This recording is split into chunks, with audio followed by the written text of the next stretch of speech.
Si Groot ay tinatrata na parang isang hari, ngunit dahil siya ay napakamatakaw, siya ay pinalitan ng isa pang mas malaking halaman. Si Groot ay nilalamig, ngunit kinuha ng mga robot ang kanyang kumot at inilagay ito sa bagong halaman. Pareho silang bumagsak sa lupa. Nabasag ang kanilang mga base ngunit natuklasan ni Groot na mayroon siyang mga paa. Tumayo siya at natutong maglakad. Lumabas siya at nagplanong magtayo ng bahay na matitirhan. Pagkatapos gawin ang kanyang maliit na bahay, isang lindol ang nangyari. May ibon pala at gusto siyang kainin ito. Nakatakas si Groot at sa kabutihang palad ay dinagat ng isang agila ang ibon. Ngunit gumuho ang kanyang maliit na bahay. Siya ay galit na galit. Gayunpaman, hindi sinasadyang natuklasan niya ang isang grupo ng mga langgam at nais niyang magpakilala.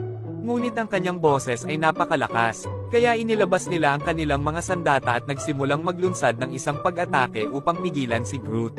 Pinutektrahan lamang ni Groot ang kanyang sarili. Napautot siya at may lumabas na dahon. Ito ay isang pagkain para sa maliliit na langgam, at sinimulan nilang kainin ito. Nagkaroon ng ideya si Groot. Tumakbo siya patungo sa malaking puno at kumuha ng isang tumpok ng dahon para ipakain. Ngunit hindi niya namalaya na naapakan na niya ang mga ito.